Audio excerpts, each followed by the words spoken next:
एक युवक बुद्ध के पास आया। वो संन्यास्त होना चाहता था।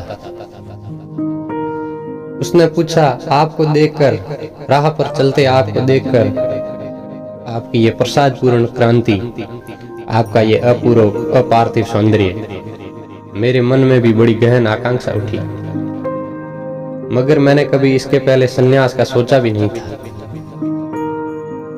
और मैं कभी धर्म कर्म इत्यादि में उत्सुक भी नहीं रहा। पंडित पुरोहितों से मैं हमेशा दूर ही दूर रहा। मेरे माँ बाप भी अगर मुझे कभी ले जाना चाहते तो मैं बच जाता, हजार बहाने करके। वेदों की बातें सुन के मुझे सिर्फ सिरदर्द होता और ऊब आती। मगर आपको देखकर मैं बड़ा आंदोलित हो गया हूँ। एक भाव उठता है भीतर, मैं भी दीक्षित हो जाऊं।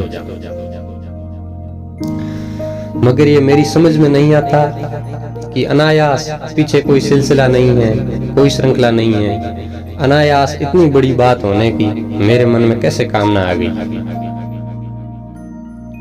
बुद्ध ने आंख बंद की और उसे कहा कि युवक, तुझे पता नहीं है, तू पिछले जन्म में हाथी था। जंगल में आग लग गई थी और तू भागा जा रहा था। सारे पशु पक्षी भागे जा रहे थे। थका मांदा तू एक वृक्ष के नीचे विश्राम करने को खड़ा हो गया। तेरे पैर थक गए थे और एक पैर के नीचे कांटा चुभ रहा था। तूने पैर ऊपर उठाया। जैसे ही तूने पैर ऊपर उठाया, वैसे ही एक खरगोश तेरे उस पैर के नीचे आकर बैठ गया। तूने नीचे देखा, घड़ी ऐसी थी कि सारा जंगल आग से जल रहा था। मौका ऐसा था कि तुझे एक बात दिखाई पड़ी कि हम सभी अपने जीवन के लिए भागे जा रहे हैं। ये खरगोश भी बेचारा अपने जीवन के लिए भागे जा रहा है।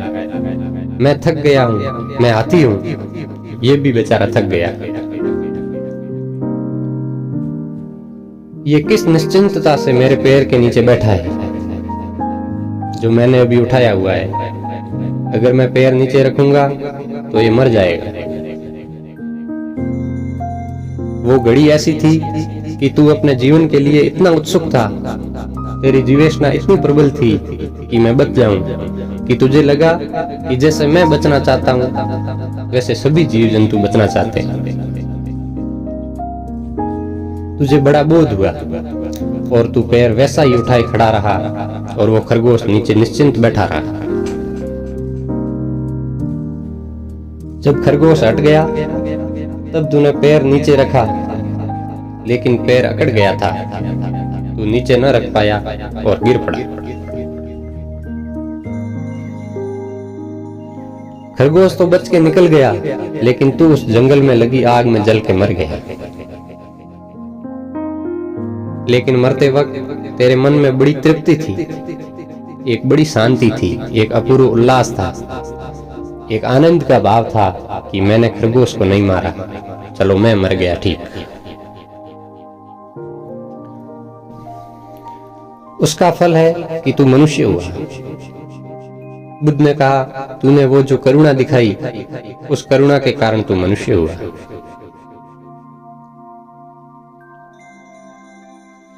बुद्ध कहते हैं, जिसके जीवन में करुणा हो उसके जीवन में प्रज्ञा आती है, बोध आता है, और जिसके जीवन में प्रज्ञा हो उसके जीवन में करुणा आती है। ये एक ही सिक्के के दो पहलू हैं। तो जो व्यक्ति ध्यान को उपलब्ध होकर प्रज्ञा को उपलब्ध होता है, उसके जीवन में महाकरुणा आती है, और जिसके जीवन में करुणा की थोड़ी सी भी गंध हो, वो आज नहीं कल समाधि में उत्सुक हो ही जाएगा। उस करुणा के कारण आज राह पर चलते मुझे देखकर तेरे मन में ये भाव उठा, ये अकारण नहीं है, इसके पीछे एक श्रृंखला है। हम भी मनुष्य हैं, ये अकारण नहीं है, कुछ किया होगा, कुछ हुआ होगा। अनंत अनंत यात्रा पथ पर हमने अर्जन किया है मनुष्य, ये अर्जित है। लेकिन ये अवसर अवसर ही है, ये कोई हमारी शाश्वत संपदा नहीं है, हम इसके मालिक नहीं हो गए हैं। ये क्षणभंगुर है, ये आज है और कल चला जाएगा।